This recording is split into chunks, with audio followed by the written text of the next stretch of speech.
Essa aula, ela vai tratar, particularmente, não, ela vai tratar somente de procedimento ordinário, procedimento sumaríssimo, e nós vamos abordar também o procedimento sumário.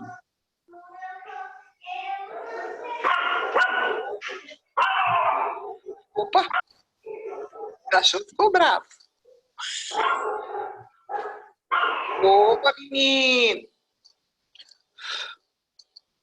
Mas, Eu era meu cachorro aí, desculpa. não era o daqui do fundo. Tem um vizinho aqui do lado, que Nossa Senhora da Aparecida.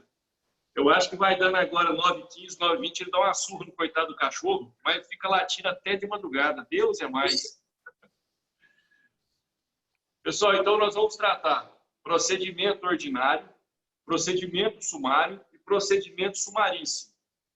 Quem lembrar aí, o trabalho que eu ia passar, que eu tinha passado para a turma, que não vai ser possível ser feito, era sobre procedimentos individuais e dissídios especiais. Então, o procedimento comum, ordinário, sumário e sumaríssimo, nós vamos tratar dele hoje. Os procedimentos especiais, eu vou disponibilizar para vocês os slides com a explicação como foi aquele primeiro da resposta reclamada. Eu tenho 2 arquivos daquele que eu tenho que disponibilizar para vocês. O que eu estou aguardando? Encerrar a semana, porque amanhã a aula que eu vou dar para o nono período matutino é essa que eu estou dando para vocês hoje. Então, assim que eu encerrar, eu já vou disponibilizar para todo mundo para ir recapitulando a matéria, junto com a atividade para a semana que vem. Então, vamos começar a debater sobre os procedimentos. Inicialmente, o que é importante a gente falar?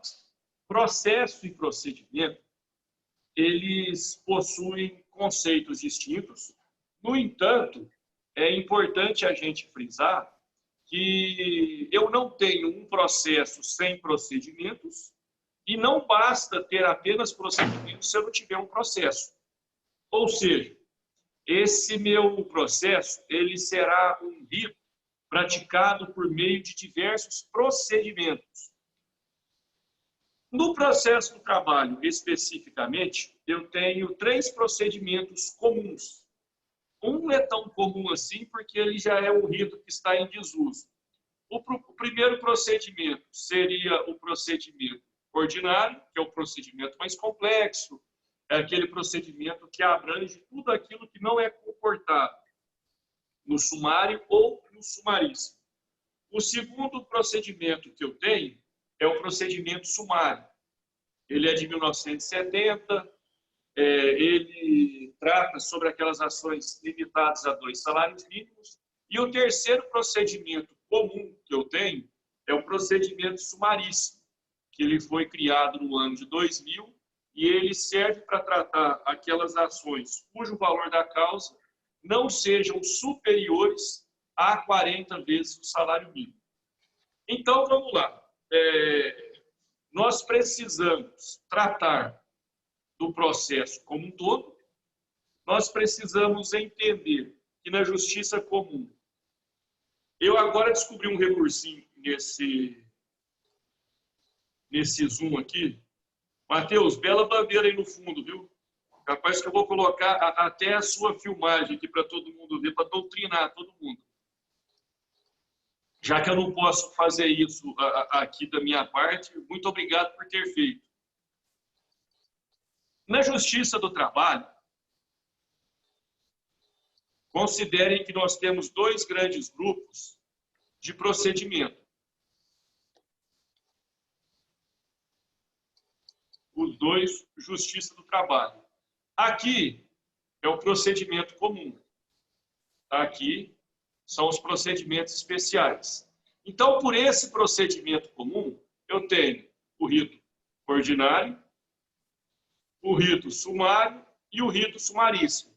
E nesse procedimento especiais, eu tenho diversos tipos de ação.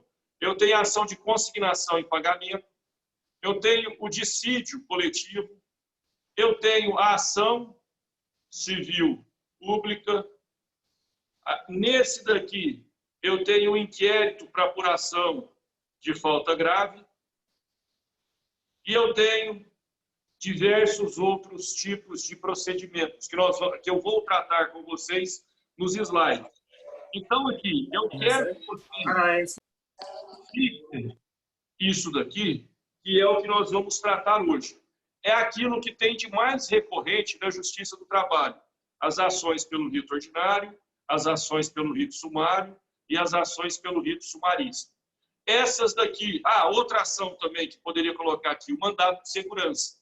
Então, esses procedimentos especiais, com essa parada por conta da quarentena, vai ser bacana porque eu vou ter tempo para poder colocar isso para vocês. Porque isso daqui vai ser um apêndice.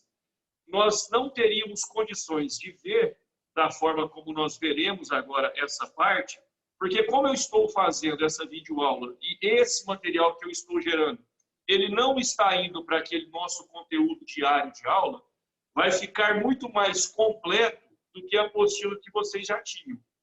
Então, hoje nós trataremos desse daqui e no material que está no portal, nós abordaremos isso daqui. Certo? Então, nós ficamos sabendo que na Justiça do Trabalho eu tenho dois grandes grupos de procedimentos. Procedimentos comuns e procedimentos especiais. Agora, um ponto bem interessante que eu gostaria de colocar com vocês. A legitimidade para legislar, vamos falar a competência para legislar sobre regras do direito do trabalho é privativa da União.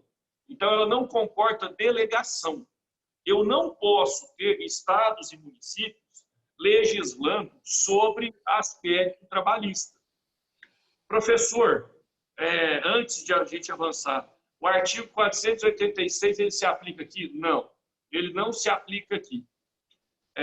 Legislar, o que eu falo aqui, seria alterar a CLT por meio que não seja prerrogativa da União. Então, eu não posso permitir. Pronto, reconheci isso. Só que tem um detalhe que é importante a gente frisar. A Constituição Federal, no artigo 96, ela outorgou a competência para que cada tribunal, Tribunal Regional e o Tribunal Superior do Trabalho, que eles pudessem criar cada um seu regimento interno. A sua Constituição, a sua divisão em turmas ou não, há competências, atribuições para cada um dos órgãos dentro de cada tribunal. Então, tudo isso foi criado pelo regimento interno. Então, antes que vocês se encontrem com algum legislador tarado e perguntem para vocês se o regimento interno não seria o exercício de uma atividade legislativa, a resposta é não. Não é o exercício de uma atividade legislativa. O regimento interno ele é criado por meio de uma outorga de competência prevista na Constituição Federal. A legislação do trabalho, ela sempre será criada pela União. O regimento interno ele está de acordo com essa legislação trabalhista e ele tem por finalidade tratar particularmente a situação de cada tribunal. Então, não pode ser confundido regimento interno com lei trabalhista. Certo? Beleza. Vamos, então, como que eu dividi o estudo dos procedimentos? Procedimento ordinário e procedimento sumaríssimo, nós vamos abordá-los nesse nosso conteúdo com as seguintes características. A questão do valor da causa, limites para poder demandar por cada um desses ritos, quem pode figurar como parte em cada um desses ritos, os requisitos da petição inicial, como que acontecem as audiências, quais são os tipos de provas admitidos em cada um desses ritos e, por fim, quais são os recursos cabíveis em cada um desses ritos. Então, o rito ordinário e o rito sumaríssimo, nós vamos fazer com essa abordagem. O rito sumário, eu vou passar para vocês um apanhado geral e vou apontar como que está a utilização desse rito na atualidade. Então, a gente vai começar agora efetivamente com a nossa matéria. Primeiramente, o que eu preciso ter ciência quando eu trato de distribuição de ação trabalhista? Primeiro, esse meu processo, ele será distribuído por sorteio ou esse meu processo, ele terá alguma vara do trabalho que, por competência, terá que quer dizer, por competência não, que terá a competência para julgar essa ação. Onde que eu tenho essa informação? Eu tenho essa informação no artigo 837 e 838 da CLT. O artigo 837, ele fala que naquelas cidades em que eu não tenha mais do que uma vara do trabalho, as minhas ações elas não serão distribuídas por sorteios e todas serão remetidas para essa mesma secretaria. Então, façam aí uma anotação. O artigo 837, ele dispõe sobre aquelas cidades que contam com apenas uma vara do trabalho. Nessas cidades, não existe, então, a distribuição por sorteio. Professor, por que não existe distribuição por sorteio? Porque eu só tenho uma vara do trabalho. E a regra do 838, ela já dispõe o seguinte: tendo duas ou mais varas do trabalho, obrigatoriamente a minha ação será distribuída por sorteio. Voltando aqui para mim. Então, essa informação de que, havendo duas ou mais varas, será distribuída por sorteio, ela impacta na questão dos ritos de forma alguma. Em que pese eu poder ter turmas nos tribunais que tratem exclusivamente de rito sumaríssimo, eu não tenho varas do trabalho especialista em processo sumaríssimo. Então, esse critério para distribuição do processo, ele vigora para qualquer tipo de procedimento, seja ele comum ou especial. Certo? Então, feito essas apontações gerais, comecemos a falar, então, do procedimento ordinário. Como eu havia dito no início da aula, esse procedimento ordinário, ele é aquele utilizado nas ações ditas por mais complexas. Por que eu reconheço o procedimento ordinário quando a ação for mais complexa? Pensem no maior ato possível, ou no máximo de formalismo possível, em um processo trabalhista. Ah, professor, o máximo de formalismo possível seria um processo em que a administração pública seja parte.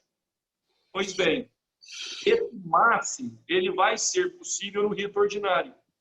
No rito ordinário, eu terei ações trabalhistas cujo valor sejam superiores a 40 salários mínimos, ações trabalhistas em que eu não saiba realmente onde que está o reclamado e necessite da notificação por edital. E, por fim, eu ainda terei a possibilidade de ter no meu processo ação contra ente do poder público. Ou seja, vamos tratar de quem pode ser parte no procedimento ordinário. Podem ser parte no procedimento ordinário: pessoa física, pessoa jurídica de direito privado, pessoa jurídica de direito público e entes despersonalizados. Professor, todo mundo? Exatamente. Todo mundo pode ser parte no procedimento ordinário. Então, eu vou abrir novamente esse quadrinho aqui e nós vamos fazer aqui 3 colunas. Primeiro, eu vou pedir para que vocês não reparem na escrita, porque escrever com mouse não está sendo fácil. No rito ordinário, eu tenho causas maiores de 40 salários mínimos. Eu tenho causas em que o poder público será parte. E eu tenho um processo que ele me permite a notificação por edital. Então, essas aqui, se nós tivéssemos que apontar para esse momento as principais características seriam essas três aqui. Porque a partir daqui decorrem todas as demais. Então, no material de vocês, esse quadrado ele estará mais bonito e interativo. Porém, como eu não sei ainda trazer isso para a apresentação, eu vou aprender. Na próxima aula, segunda-feira, eu estarei mais craque. Para essa aula de hoje, considere esse desenho rudimentar para poder trazer um pouco mais de clareza. Então, o rito ordinário, ele permite ações superiores a 40 salários mínimos? Sim. Ele permite ações em que o poder público seja parte? Sim. Ele permite a notificação por edital? Sim. Além dessas características, eu preciso entender que o procedimento ordinário, ele garante, entre outras condições, alguns requisitos particulares. A notificação por edital é um desses. Só que, além desses requisitos particulares, todos aqueles contidos no artigo 840 da CLT, no parágrafo 1º, ele abrange todas as possíveis ações, seja do rito ordinário, sumário, sumaríssimo ou procedimento especial. Os requisitos que eu exijo, seja para o procedimento ordinário, procedimento sumário ou procedimento sumaríssimo, desculpa que eu estava destacando o parágrafo 1º errado, é que a ação ela deve ser escrita ou verbal, reduzida a termo, ela terá a qualificação das partes, a breve exposição, que resulte no dissídio, e o pedido, que vai ter que ser certo, determinado e com indicação de valor. E daqui uns dias ainda vai ter que estar liquidado pelo PJE-CAL. Então, essa parte final do artigo, o pedido, que deverá ser certo, determinado e com indicação de seu valor, ele é a exigência que eu faço para qualquer um desses três procedimentos comuns da Justiça do Trabalho. Ou seja, vou demandar pelo procedimento sumaríssimo, os meus pedidos têm que preencher esses requisitos. Vou demandar pelo procedimento ordinário, os meus pedidos têm que seguir esses requisitos. Vou litigar pelo procedimento sumário, os meus pedidos terão que obedecer esses requisitos. Esses requisitos, eles são essenciais. Eu havia comentado isso na sala de aula, mas eu não sei se ficou claro para todo mundo, porque ontem a turma me perguntou se é como no processo civil, que no processo civil isso poderia gerar inércia inicial e o processo seria resolvido sem extinção do mérito. Na Justiça do Trabalho, os pedidos que não atenderem a esses requisitos, somente esses pedidos serão extintos sem resolução do mérito. Professor, me dá um exemplo. Eu entro com 3 pedidos: insalubridade, desvio de função e hora extra. Eu coloco o pedido da insalubridade e do desvio de função. Só que eu deixo de colocar o valor do pedido das horas extras. O que vai acontecer com o meu processo? Primeiro, o magistrado ele pode abrir o prazo para que você complemente o seu pedido. Você faça a indicação de valor. Só que eu não faço. A minha ação ela vai continuar pelo pedido de insalubridade e do desvio de função. No entanto, o meu pedido de hora extra, que não tem a indicação de valor, somente esse pedido será julgado extinto sem resolução do mérito. Para os demais pedidos, o processo segue normalmente. Isso ficou claro para vocês lá no tempo da aula, ou que seja hoje? Sim. Não, beleza. Então, nós já tratamos aqui de quem vai poder ser parte do processo, da questão do valor da causa, que serão processados pelo procedimento ordinário as ações cujo valor da causa sejam superiores a 40 salários mínimos, e agora nós acabamos de tratar sobre os requisitos. Então, o que a gente vai ter que tratar agora? Nós vamos tratar da prova. Quais são os tipos de provas admitidos no procedimento ordinário?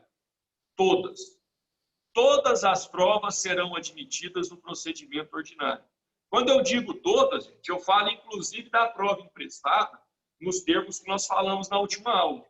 Então, eu tenho a prova testemunhal, a prova documental, a prova pericial, o interrogatório, a prova emprestada e ainda a inspeção judicial.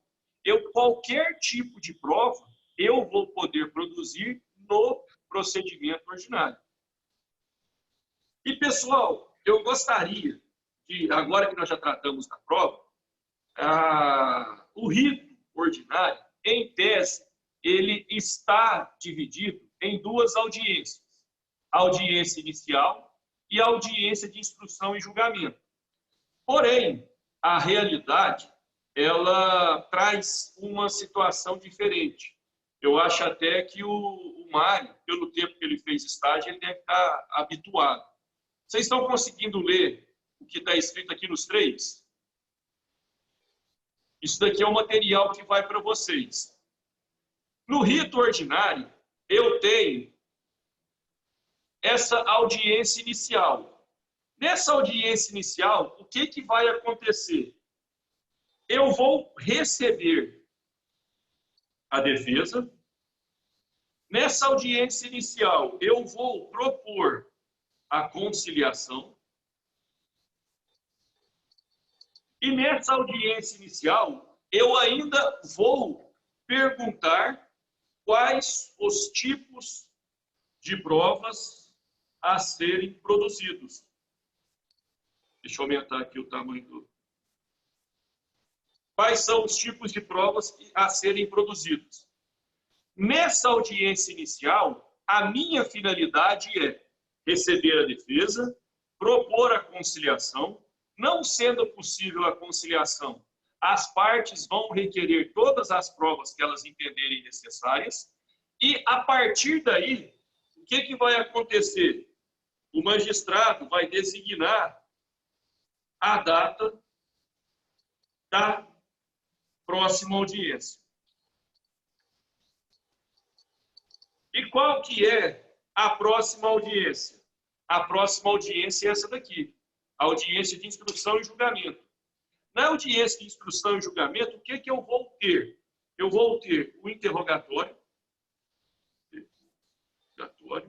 eu vou ter a oitiva das testemunhas,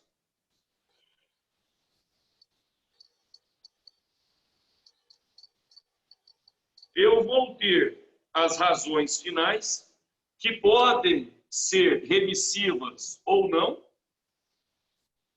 e eu deveria ter o julgamento. No entanto, o Mário, melhor do que eu, ele sabe como que funcionam as pautas na Justiça do Trabalho. São audiências a cada 7 minutos, a cada 15 minutos, a cada 10 minutos. Considerando uma audiência que eu tenho o depoimento ou o interrogatório das partes, que eu tenha que seja 2 testemunhas, uma de cada lado, que o juiz possibilite as razões finais, dificilmente eu terei esse julgamento no mesmo dia, porque falta a condição de tempo. Então, as 2 audiências previstas para acontecer no processo pelo rito ordinário seriam essas 2 aqui. Então, essas 2 audiências resolveriam o processo. Porém, identificando que é impossível a realização do julgamento nessa audiência de instrução, o que aconteceu? Se eu não tiver o julgamento, o juiz ele vai ter 2 hipóteses. Ou a sentença sine die, ou então uma audiência de prosseguimento. O que é essa audiência de prosseguimento? Primeiro, o que é essa sentença sine die? Significa que o juiz ele dará a sua sentença dentro do prazo legal, que em tese deveria ser dentro de 30 dias. Por que que é em tese? Porque trata-se de um prazo impróprio e que, se o magistrado descumprir, trata-se de um descumprimento administrativo. Não haverá prejuízo às partes, a sentença virá. Então, essa sentença sine die, obrigatoriamente, a parte será intimada. Agora, deixa eu chegar aqui para cá. Isso. A parte será intimada quando ela for publicada. Isso acontece na sentença sine die. Agora, e se for essa audiência de prosseguimento? O que que vai acontecer? O juiz vai designar uma data para acontecer essa audiência de prosseguimento aqui. Essa audiência de prosseguimento aqui, as partes não comparecerão e ela só serve para quê? Para que o magistrado fixe o dia em que a sentença acontecerá. Qual que vai ser, então, a diferença dessa audiência aqui para essa sentença sine die? É que quando acontecer essa audiência de prosseguimento, você não será novamente intimado dessa decisão. Professor, por qual motivo? Porque nessa audiência aqui, você já tinha saído intimado da data da audiência de prosseguimento. Ou seja, se você, nessa audiência aqui, já tinha ciência de que nessa data a sua sentença seria dada, você não será intimado novamente. E essa disposição está no artigo 197. Desculpa, artigo não. Na súmula 197. A súmula 197, ela trata o seguinte.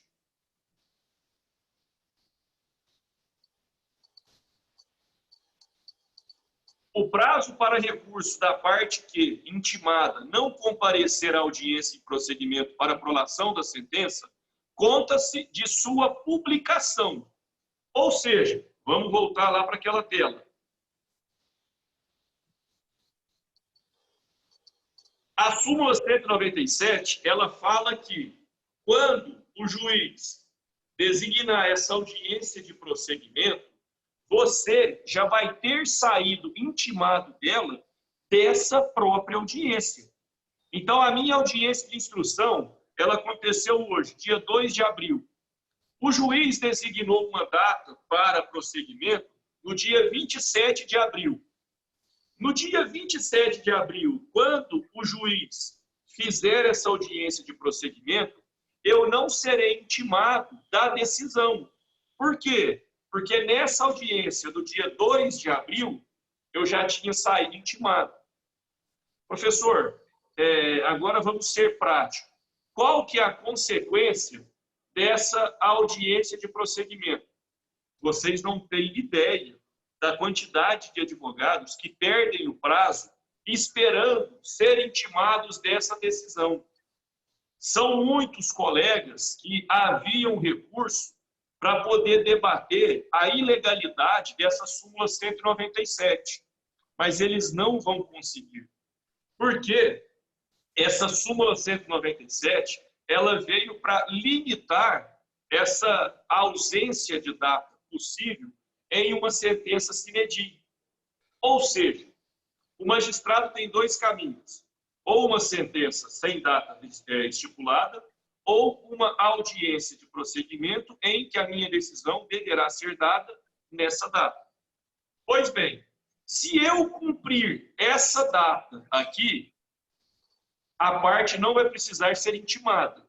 Mas, professor, o que acontece se o juiz estiver marcado para dar sentença no dia 27 de abril e ele não der essa sentença no dia 27 de abril?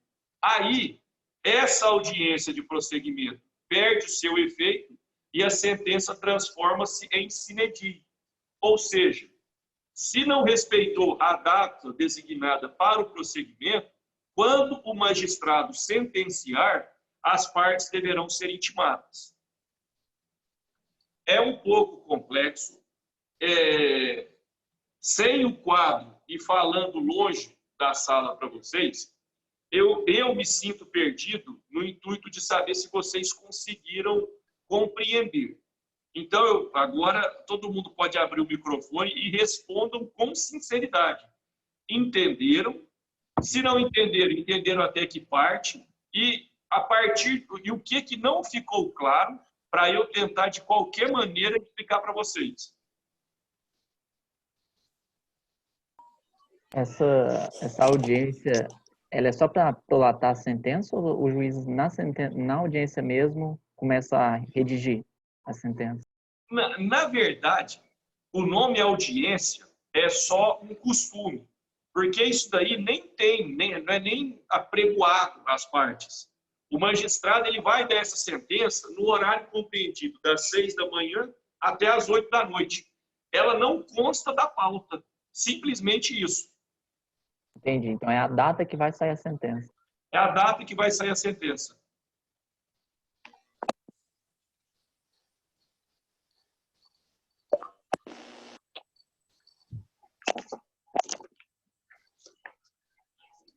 Mais alguém? De audiência de prosseguimento aí. Aí a pessoa não precisa ser intimada para comparecer nela, né? Não, ela já foi intimada da sua realização. Ela não vai ser intimada daquela sentença que vai ser dada naquele dia. Então, mas aí como que eu vou saber o prazo para mim apelar? Vai contar da data que o juiz designou. Vamos trazer para aquele exemplo que eu falei. A nossa audiência de instrução foi hoje, dia 2 de abril. O juiz marcou para prosseguimento 27 de abril. O prazo do meu recurso começa, o dia do início da contagem vai ser dia 28, porque o dia do começo vai ser o dia 27. Aí essa decisão dele é publicada de imediato. Imediato. No PJE, no caso. Exatamente. Aí tem acesso a ele no dia 27 mesmo. Exatamente. Ah, tá. É isso então, mesmo. beleza. Tranquilo, então. E se não Obrigado. sai no dia 27, aí tem que publicar. Se não sai dia 27, ele precisa publicar. Então, aí se for, por exemplo, essa audiência de prosseguimento aí, né? Desculpa, Aí publicar não, ele precisa intimar. Publicar ela vai ser de qualquer forma. Então, aí na audiência de prosseguimento lá, você falou se ele não conseguir prolatar a sentença no dia que ele designou a audiência, que seja o dia 27 do seu exemplo aí. Aí ela se torna sine die, né? Sine die. Então, aí não retroage ao dia que foi a audiência de instrução e julgamento? Não. Consta como se fosse a sine die do dia 27. Não, desculpa. Retroage lá na audiência de instrução. Desculpa, No eu dia tinha 2. essa pergunta. No dia 2, no caso. Aí esse prazo meu, eu não perdi ele, porque eu estou no dia 27? Não, esse prazo é impróprio. Esse prazo é do juiz. O seu prazo, se o juiz não der a sentença no dia 27, o seu prazo só começa a contar a partir do dia que você foi intimado. Então, aí no caso, de qualquer forma, o prazo vai contar no dia 27, no dia da audiência de prosseguimento. De qualquer forma. Não. Só vai contar do dia 27 se a sentença for dada no dia 27. Então, mas se ele não der no dia 27, não vai ser como ele transformou na sine die? Que foi no dia 2? Mas aí, como é sine die, no dia que ele der a sentença, você será intimado. Ah, tá. Então, quer dizer que ele pode dar uma sentença depois do dia 27. Pode. Não, beleza. Não é comum. Comigo nunca aconteceu. Mas conversando com colegas, já teve juiz que fez isso sim. Então, aí tem que esperar, no caso, assim, a dia 27 é a audiência de prosseguimento. Aí não teve sentença no dia 27. Aí eu tenho que acompanhar o processo todo dia, porque senão eu posso perder meu prazo. Não, porque você vai ter que ser intimado. Da próxima audiência de prosseguimento, no caso. Não, aí não vai ter audiência de prosseguimento, você já vai ser intimado da sentença. Ah, entendi. Não, beleza. Ficou claro agora. Obrigado. Ô, João Paulo, tem na CLT falando dessa audiência de prosseguimento? Não entendi. Tem na CLT falando dessa audiência de prosseguimento? Não, a audiência de prosseguimento na súmula 197 do TST. Mais alguma pergunta? Beleza, vamos tocar o bonde. Só a última pergunta aqui. Opa, Essa intimação da sentença, seja ela na audiência de prosseguimento, não vai ter intimação. Mas se for a sentença que vai ser depois da audiência de prosseguimento, uma sine die, por exemplo, eu posso ser intimado por edital. Você falou no caso... Não. Não? Aí, nesse caso, aí não engloba o edital no que você falou no procedimento ordinário, não? Não. Para me ser intimado dessa audiência. Notificação por edital... notificação. A notificação por edital é para começar o processo. O reclamado pode ser notificado por edital. Agora, da sentença, tem que ser intimado.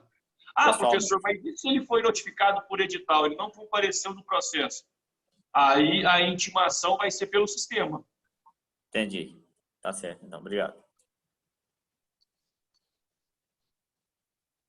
Pessoal, espero que tenha ficado claro essa questão da audiência, mas, de qualquer forma, eu acredito que no material que vocês receberão estará mais tranquilo, mais interativo, e dito sobre as audiências possíveis no procedimento ordinário, nos resta, então, falar de quais são os recursos admitidos nesse procedimento. Em tese, são admitidos todos os recursos. Eu posso ter recurso ordinário, eu posso ter embargo de declaração, eu posso ter agravo de instrumento, agravo regimental, embargos do TST, recurso de revista, todos os recursos admitidos na legislação trabalhista. Absolutamente todos os recursos são manuseáveis no procedimento ordinário. Não é o objeto do nosso estudo agora recursos, mas vocês vão, quando chegar no momento, vocês vão perceber a diferença gritante que tem, por exemplo, nos requisitos do recurso de revista para o rito ordinário e para o rito sumaríssimo. É muito diferente, mas é muito. Por exemplo, no rito sumaríssimo, são só 3 hipóteses para o seu recurso de revista subir. No rito ordinário, são 3 incisos diferentes para poder subir. Então, são várias hipóteses para o procedimento ordinário e apenas 3 para o procedimento sumaríssimo. Então, quanto ao recurso, não existe limitação para o procedimento ordinário. Todos os recursos são manuseáveis, sem qualquer tipo de restrição ou interpretação a menor. E assim nós finalizamos a parte do procedimento ordinário. Nós vamos falar agora do procedimento sumário, ou também conhecido como rito de alçada. Esse procedimento sumário, ele foi criado pela Lei 5.584/70 e ele tem uma única finalidade: processar e julgar ações cujo valor da causa sejam limitados a 2 salários mínimos. Então, a ação que seja 2,5 salários mínimos já não vai poder correr pelo procedimento sumário. Qual é a razão de ser desse procedimento sumário? É buscar a maior celeridade possível na resolução do problema. Ou seja, eu não tenho elementos para permitir o formalismo nesse processo. Então, se eu não permito o formalismo, eu já sei que não vai caber a notificação por edital e que também não vai caber a participação de ente público no processo pelo rito sumário.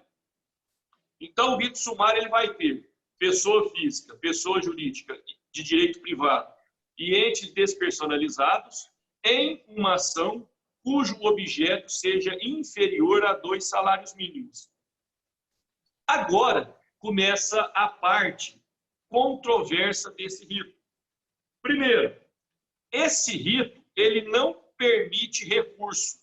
Eu não tenho um recurso ordinário no rito de alçada, no procedimento sumário. Eu não tenho nenhuma hipótese de fazer esse meu processo, esse meu direito, subir ao TRT. Ele vai ser encerrado em primeiro grau. Daí o nome de rito de alçada. Porém, meu Deus, fugiu, vou ter que usar um sinônimo. Essa impossibilidade de recursos manuseáveis do procedimento sumário, ela comporta uma exceção. Quando tratar de descumprimento de preceito constitucional, desse processo no rito sumário, vai caber o recurso extraordinário e valendo 1 bis, 0 bala, geladinho no dia da próxima aula presencial. Para quem que vai esse recurso extraordinário? STF. STF. Portanto, Mário, você ganhou 1 bis. Você pode escolher de Oreo, chocolate branco ou black. Foi eu que falei. Então, gente, esse procedimento sumário, ele nem sequer comporta um recurso dentro da organização trabalhista. O recurso que eu vou ter é um recurso constitucional. Então, se eu tenho somente esse recurso constitucional, implica naquela discussão se ele foi ou não recepcionado pela Constituição. Porque eu estou falando que eu tenho um procedimento que ele não me garante o duplo grau de jurisdição. Onde está o direito nisso? Aí, agora são os pontos controvertidos que nós vamos discutir. Primeiro, eu vou dar o meu entendimento, aquilo que eu acredito desse rito de alçada. Eu sou adepto da corrente que reconhece a revogação tácita do rito sumário. E vou explicar com base na CLT. A CLT, deixa eu abrir aqui ela. A CLT, quem estiver acompanhando por ela, o artigo 852-A.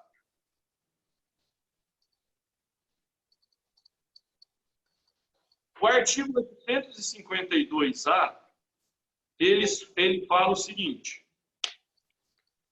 os dissídios individuais cujo valor não exceda a 40 vezes o salário mínimo vigente na data do ajuizamento da reclamação ficam submetidos ao procedimento sumaríssimo. Então, vamos lá. A lei que criou o procedimento sumário, ela é essa daqui, de 1970. A lei que criou o procedimento sumaríssimo, ela é essa daqui, ela é essa daqui de 2000. Essa nova lei do ano de 2000, ela disse o seguinte: os dissídios individuais cujo valor não exceda a 40 vezes o salário mínimo serão submetidas ao procedimento sumaríssimo. Nós aprendemos que uma lei revoga a outra quando expressamente dispuser, quando for incompatível ou quando tratar do mesmo assunto pela lei anterior. O artigo 852-A, ele vira para mim e fala, ele cria uma categoria de 0 a 40 salários mínimos serão julgadas pelo procedimento sumaríssimo. Ele não fala de 2 a 40. Então, no meu entendimento, tacitamente, ficou revogado o procedimento sumário. Eu, João Paulo, se eu tiver que ajuizar uma ação cujo valor da causa seja inferior a 2 salários mínimos, eu optarei pelo rito sumaríssimo. Para ter o quê? Para ter uma instrução probatória um pouco mais alongada. Então, gente, esse é o meu entendimento. Aí eu passo para vocês. É o entendimento minoritário. A corrente majoritária, ela é do entendimento de que não houve a revogação porque ela não aconteceu de forma expressa. E o argumento deles é válido. A lei ainda hoje está vigente e se você quiser distribuir uma ação pelo rito sumário, você vai conseguir. Então, por esse argumento, o meu entendimento, ele é a corrente minoritária. Eu não tenho problema em alguém falar, professor, o senhor está doido, porque se está falando que é revogado tacitamente, mas ela está em utilização simples. Faça uma pesquisa lá na trabalhista e pergunte quantos advogados ajuizam a ação pelo rito sumário. Praticamente nenhum. Então, ele é um procedimento que está válido, que está vigente, no entanto, ele está em desuso. E ele está em desuso porque ele é muito nefasto para a produção de provas. Então, por essas condições, eu sou adepto à corrente de que foi revogado tacitamente. No entanto, vocês, até serem aprovados na prova da OAB, vocês precisam falar que esse procedimento ele ainda está vigente. E qual que é a fundamentação, professor? Não houve uma revogação expressa e ele ainda é possível de ser ajuizado no PJE. Simples assim. O que vocês acham? Alguém gostaria de comentar sobre o procedimento sumário? Pergunta? Ô, João Paulo, mas a lei atual não revoga a anterior? Não tem um critério assim? Tem. A lei que tratar expressamente o mesmo assunto tratado pela lei anterior, revoga a mais antiga. Só que se você olhar, vamos abrir aqui de novo. Se você olhar, eu tenho essa lei de 2000 válida e eu tenho essa lei de 1970 sem nenhuma questão vedada. Todos os pontos que estão taxados são os pontos revogados. Todo o restante da lei está em vigor. Então, se essa lei não foi revogada expressamente, até a presente data, essa sua revogação ainda não foi reconhecida. Ela não é que ela foi reconhecida tacitamente, ela está sendo aplicada tacitamente. Tacitamente, ninguém mais ajuiza pelo rito sumário.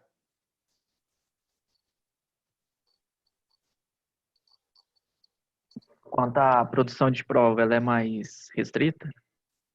Então, quanto à produção de provas, você vai poder produzir todas as provas em audiência. Só que tem um detalhe. Por exemplo, o procedimento sumaríssimo, ele prevê a hipótese de que se a defesa for muito extensa ou se for necessário o desmembramento para a realização de prova técnica, o juiz vai designar uma nova data. No procedimento sumário, não. No procedimento sumário, ele trata que todos os dissídios serão resolvidos em audiência. Deixa eu achar aqui.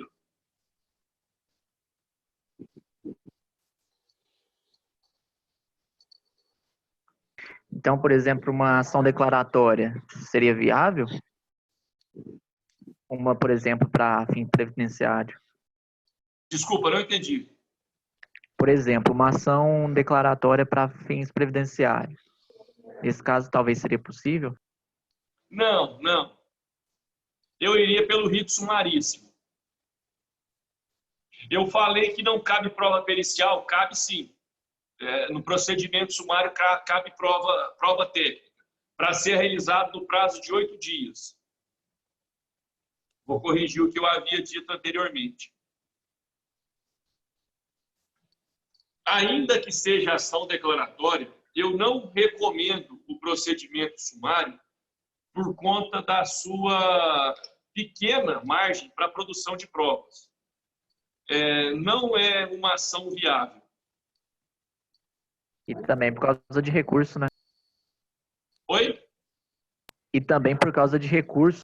Principalmente porque não pode recorrer. Porque vamos supor que você entra com uma ação declaratória. Tem tudo provando que você foi empregado da empresa naquele tempo.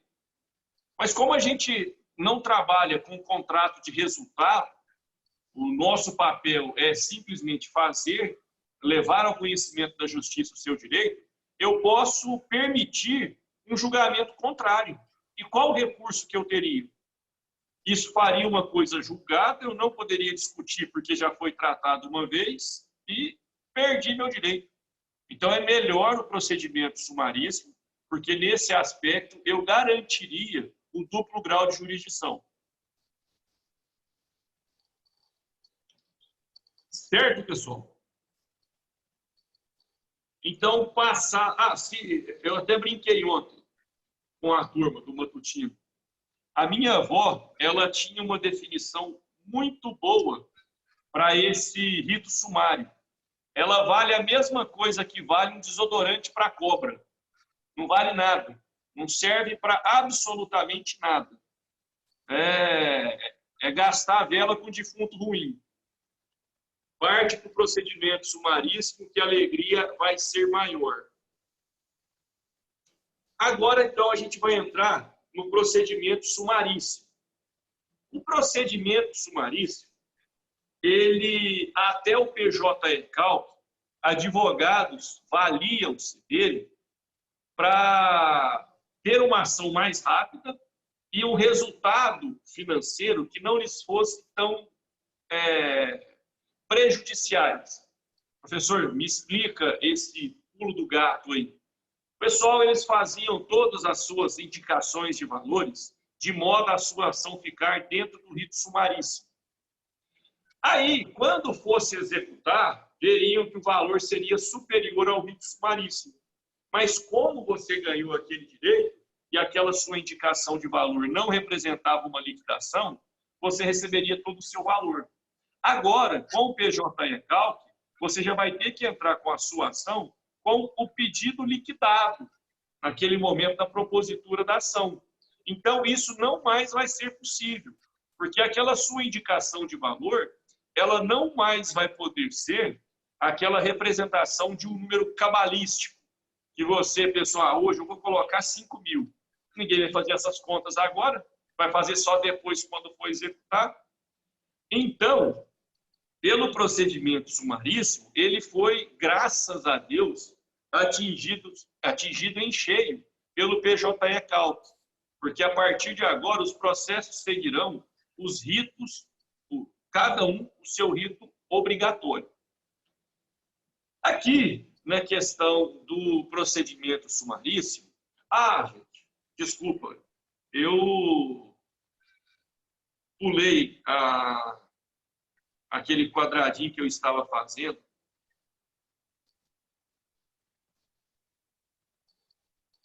Vamos fazer aqui, ó, o do rito sumário.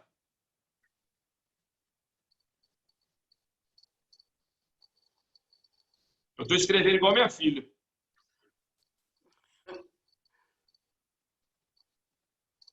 No rito sumário, então, eu tenho ações de até 2 salários mínimos. O Estado, não. E notificação por edital, também não.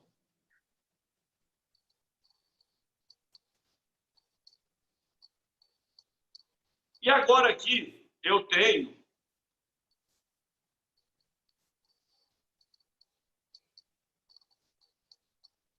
o sumaríssimo.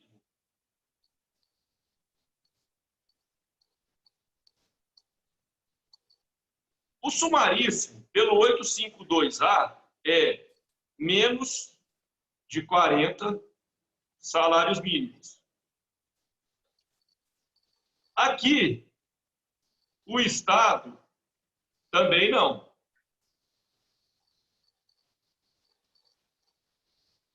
A notificação por edital também não. Então, nesse daqui e nesse daqui, obrigatoriamente, a parte, ao ajuizar, tem que trazer todos os elementos possíveis para que a parte contrária seja localizada.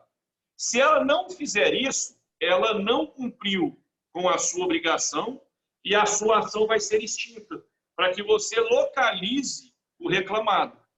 Nós vamos tratar da eventual conversão do rito sumaríssimo em ordinário. Mas, num primeiro momento, a obrigação é do reclamante em trazer para o processo os interesses corretos do ou dos reclamados. Então, voltando para as características do procedimento sumaríssimo.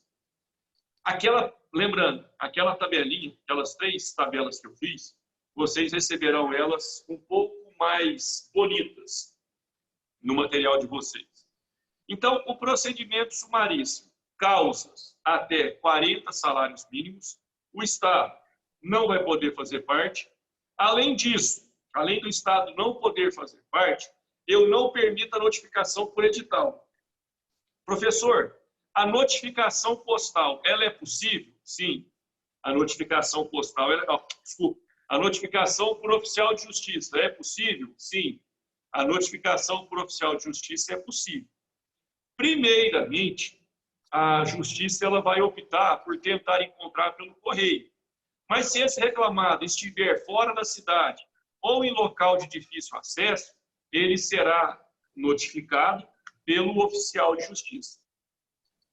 Naquela mesma pegada para a gente estudar o procedimento sumaríssimo, nós vamos pelo valor da causa, até 40 salários mínimos. Agora nós vamos tratar da questão de quem pode figurar como parte do procedimento sumaríssimo. Se eu falei que daquele que pode litigar no ordinário, eu só vou tirar o Estado, então são todos os demais. São as mesmas partes possíveis do procedimento sumário. Pessoa física, pessoa jurídica de direito privado e entes despersonalizados. Então, tudo menos o Estado vai poder figurar como parte no procedimento sumaríssimo. No que tange aos requisitos da petição inicial, são os mesmos, idênticos ao rito ordinário. Pedido, certo, determinado e com indicação de valor. O pedido que não atender esses 3 requisitos, somente esse pedido será extinto sem resolução do mérito. Para todos os demais, a ação segue seu rito normal. Quanto a isso, não tem dúvida. A questão da audiência. Aqui, no procedimento sumaríssimo, deixa eu abrir aqui a tela. No procedimento sumaríssimo, cadê, gente?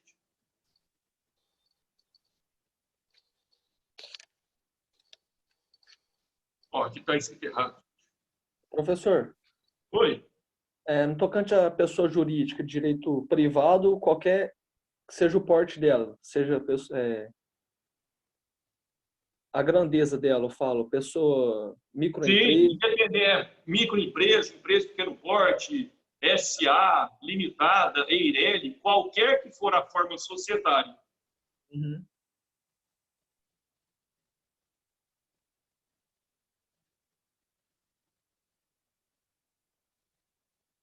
Aqui, pessoal, se vocês se recordarem, o rito ordinário, eu tenho a audiência inicial e a audiência de instrução e julgamento.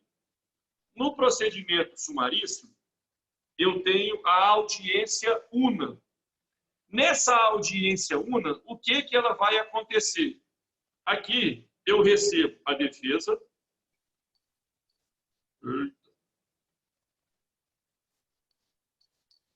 Aqui, meu Deus do céu. Aqui eu recebo a defesa. Aqui acontece a impugnação. Aqui acontece a instrução. Jesus amado. E aqui também acontece o julgamento. E a audiência ficou escrita errada ainda. Esse corretor é um saco. Essa audiência una, então eu recebo a defesa, o juiz abre um espaço temporal para que a parte impugne e, ao mesmo tempo, vai ser feita a instrução. Eu ouço as testemunhas, eu faço o interrogatório, eu ouço as testemunhas e, em tese, o juiz daria a sua sentença. Porém, a realidade não é essa. A realidade que vai acontecer, ela está prevista no artigo 852-H. O artigo 852-H, no seu parágrafo 1º, ele fala que sobre os documentos apresentados, sobre os documentos apresentados por uma das partes, manifestar-se-á imediatamente a parte contrária, sem interrupção da audiência, salvo absoluta impossibilidade a critério do juiz. Essa hipótese aconteceu comigo em 2011, 2012, processo físico. Eu era advogado reclamante, cheguei para fazer audiência e a defesa da parte contrária eram 4 volumes. Cada volume são 200 páginas. Era impossível eu impugnar essa defesa em audiência. Até o juiz era o doutor Flávio. O que o doutor Flávio fez? Ele pausou e designou uma nova data, para que eu tivesse o tempo suficiente para impugnar esses documentos. Então, vamos lá. O primeiro critério para desmembramento dessa audiência do rito sumaríssimo é quando for impossível a impugnação no mesmo ato. A partir daí, existe uma outra possibilidade em que essa audiência ela será desmembrada. E é a hipótese do parágrafo 4º. Somente quando a prova do fato o exigir ou for legalmente imposta, insalubridade, artigo 195 da CLT, será deferida a prova técnica, incumbindo ao juiz, desde logo, fixar o prazo, o objeto da perícia e nomear o perito. Então, eu tenho as duas hipóteses em que essa minha audiência una seja desmembrada. Aí, para essa situação, eu tenho a explicação dada pelo parágrafo 7º. Seja qual for o motivo, o processo ele não pode levar, a partir daí, mais de 30 dias para poder ter uma resolução. Ou seja, teve o desmembramento? Teve. Mas mesmo tendo esse desmembramento, a sentença tem que acontecer em 30 dias. Só que, pessoal, esse prazo de 30 dias, ele é aquele prazo impróprio. É aquele prazo que, se o juiz não cumprir, o máximo que vai acontecer é uma representação no CNJ, porque ele não vai sofrer nenhum tipo de prejuízo processual. Não é porque o juiz demorou para julgar que aquele processo vai ficar sem decisão. Ela vai ter uma decisão, porém, vai levar um tempo a mais. Então, vamos lá. A audiência é una. Deixa eu ver aqui onde está a câmera. A audiência é una. Mas ela pode ser desmembrada em 2. E, eventualmente, o magistrado ainda pode designar uma audiência para procedimento. Ou seja, essa audiência que era una, ela pode ser tripla. Por quê? Para ter uma completa instrução. Então, no que tange à audiência, o procedimento sumaríssimo, ele nasceu para ter apenas uma. Porém, pode acontecer de que essa audiência ela seja desmembrada. E um detalhe que eu tinha deixado de falar. Uma diferença, uma característica particular do procedimento sumaríssimo. Eu distribuí a minha ação hoje, lógico, não vamos falar de hoje, porque hoje os prazos estão suspensos. Eu distribuí a minha ação hoje, em no máximo 15 dias, eu terei que ter a minha audiência acontecendo. É o prazo que tem da distribuição até a realização da audiência, não pode ultrapassar 15 dias. Podendo ainda o magistrado ter uma pauta específica para procedimento sumaríssimo. Professor, e se não for cumprido esse prazo? Prazo impróprio também. O magistrado ele pode sofrer uma sanção pela corregedoria ou por qualquer outro órgão que faça esse controle interno do próprio tribunal. Então, gente, aqui nós tratamos de tudo e falta a gente falar de quais são os recursos possíveis. Peguem todos os recursos cabíveis no rito ordinário e copiem para cá. Porém, no caso do recurso de revista, somente em 3 hipóteses: ofensa à Constituição, ofensa à lei federal e ofensa à súmula do TST. Fora dessas 3 hipóteses, processo do rito sumaríssimo não chegará ao TST, certo? Processo do rito sumaríssimo somente chega ao TST se houver descumprimento à Constituição, descumprimento à lei federal ou ofensa à súmula do TST. E para a gente encerrar o rito sumaríssimo, novamente eu sou da teoria da corrente minoritária, por entender, por querer praticar sempre o máximo aproveitamento dos atos. É possível a conversão do rito sumaríssimo em rito ordinário? Professor, eu não consigo imaginar um exemplo. Pensem o seguinte: o Mário, ele está processando o empregador dele. Só que o Mário não sabe, ele tem o endereço, mas ele não sabia que o empregador dele mudou e está fazendo de tudo para não ser localizado. Então o Mário foi lá e colocou: moro na rua A, número 10. Chegou na rua A, número 10, não foi encontrado. O Mário é informado disso e o juiz manda ele trazer outro documento, outro endereço. O Mário não consegue. A conversão que eu prego é a seguinte: eu pego essa ação que era no rito sumaríssimo, converto para o rito ordinário e determino a notificação por edital. Só que a prática, o que o juiz faz? Ele extingue essa sua ação pelo rito sumaríssimo e determina que você ajuize uma ação pelo rito ordinário, para assim você ter a possibilidade da notificação por edital. Eu acho isso um retrocesso. Por que eu acho isso um retrocesso? Porque se eu vou ter que ajuizar uma nova ação, seria muito menos dispendioso converter o rito do sumaríssimo para o ordinário. No entanto, isso é algo que encontra muita resistência no nosso poder judiciário. Eu, particularmente, não entendo aonde está a razão dessa resistência, porque evitaria um monte de coisa. Seria muito mais simples eu promover essa conversão.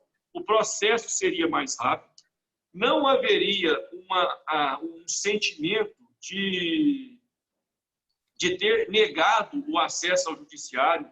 Então, seria muito mais justo e próximo à jurisdição que nós pregamos, principalmente essa jurisdição social pregada pela trabalhista, permitir essa conversão, mas na prática não é isso que acontece.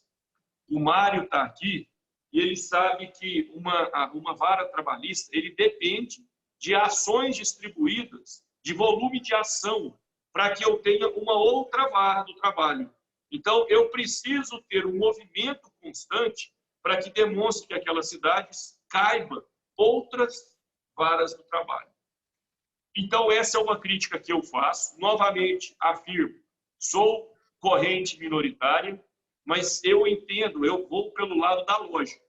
Então, por essa razão, a conversão, na prática, ela não acontece. Pessoal, acho que ficou meio obscuro aqui o jeito de encerrar, mas é porque essa conversão, ela faz a gente sim, ter sentimentos ruins e pecaminosos contra a justiça do trabalho. De tudo que foi dito, perguntas, questionamentos, reclamações, sugestões, interferências, incorreções, apontamentos. Fala, garotos, fala, garotas.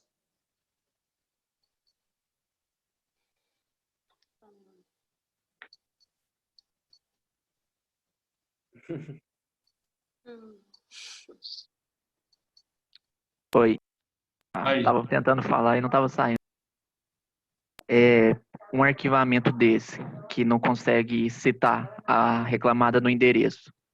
Isso seria uma hipótese naquela da litispendência, não, da perempção? Então, O 844, ele fala, a parte que der causa a 2 arquivamentos incorre na perempção. O mesmo artigo não, a mesma CLT fala que é obrigação da parte promover a notificação da parte contrária. Eu entendo e defendo com perempção. Porque se for arquivado, a culpa é minha. Eu que não dei e-mails da parte ser encontrada.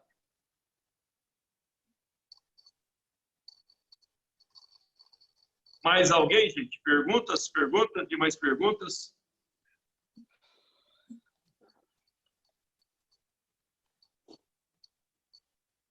Pessoal, sem pergunta, gente. Só o Mário. Mas o Mário também é porque ele é dono da Justiça do Trabalho. Aí ele tem interesse. Pessoal, então, se não tem mais perguntas, declaro encerrada essa sessão. Vou repetir.